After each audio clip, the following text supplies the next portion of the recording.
Gente, e aí? Vamos para o capítulo 6? Rapidinho o capítulo 6. Vamos falar do capítulo 6. Vê que interessante. Versículo 1 fala sobre uma heresia daquele tempo. A heresia se chamava antinomismo. Olha que malandragem as pessoas pensavam. Pega a Bíblia e acompanha. Versículo 1.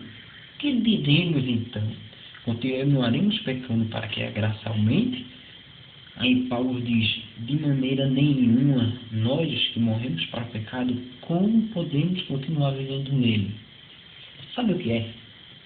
Paulo anteriormente disse assim, onde o pecado abundou, superabundou a graça. Então tinha um grupinho malandro de crente, de cristão, dizendo o seguinte, se onde o pecado abundou, a graça superabundou, a gente pode continuar pecando, porque quanto mais a gente peca, mais graça a gente recebe. Era isso que as pessoas pensavam. E pasmem, hoje em dia tem gente que pensa assim, o pecado mudou, a graça superabunda. Paulo está condenando esse pensamento chamado de antinomismo. A ideia de que a lei moral não se aplica aos cristãos que estão sobre a graça. Não preciso ser moralmente santo, porque a graça me cobre, a graça cobre os meus erros. Então eu posso viver de qualquer jeito. Paulo está condenando isso. O nome é antinomismo. Versículo 1 e versículo 2 do capítulo 6, ele fala sobre isso. Que diremos então? A gente pode continuar pecando? De maneira nenhuma. A gente não vive mais no pecado para pecar. Ele dá uma jogada bem forte aí, ele diz, a gente não pode mais pecar porque a gente não vive mais em pecado. Bora lá.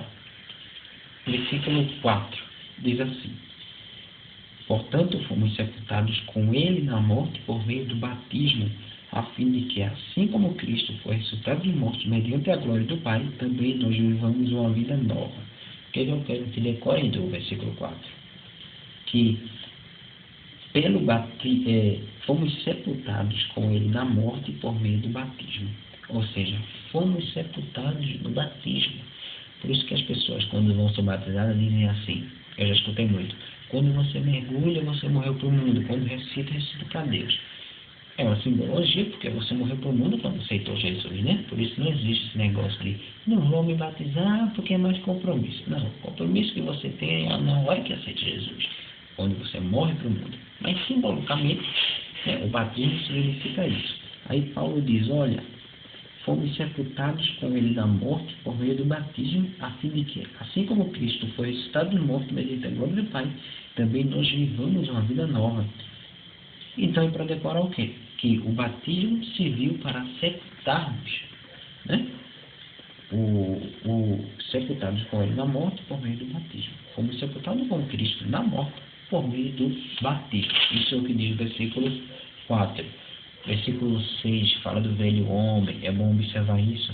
Pois sabemos que o nosso velho homem foi crucificado com ele para que o corpo do pecado seja destruído e não mais sejamos escravos do pecado. Paulo fala no capítulo 6 de Romanos sobre o novo homem. Não, o velho homem. Nesse versículo 6.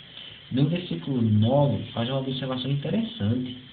Você já ouviu algumas pessoas dizendo assim, não você não, vocês. Eu acho que mais de uma pessoa vai ver o vídeo.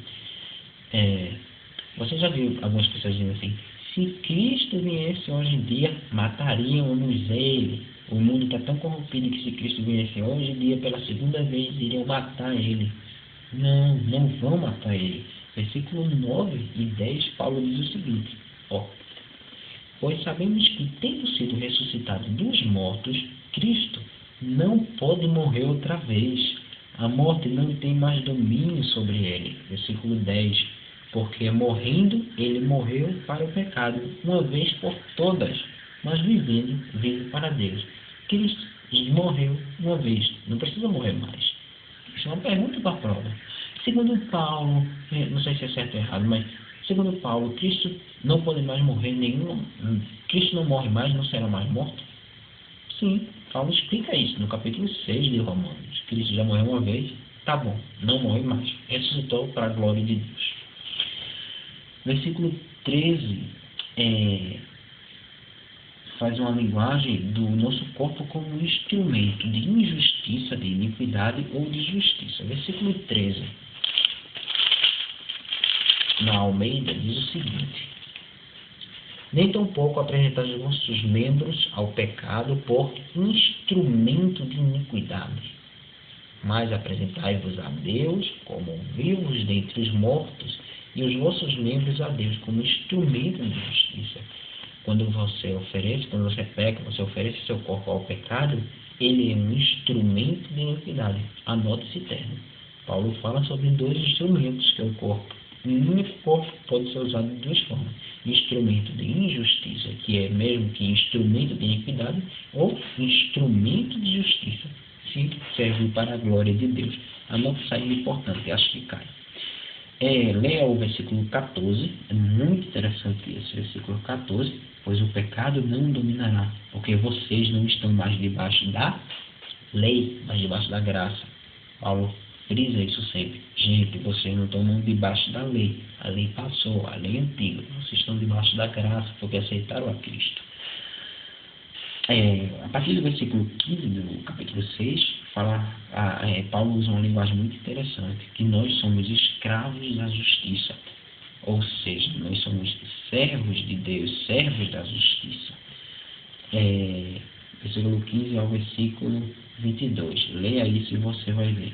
Versículo 17 diz assim: mas graças a Deus, porque embora vocês tenham sido escravos do pecado, passaram a obedecer de coração a forma de ensino que lhe foi transmitida.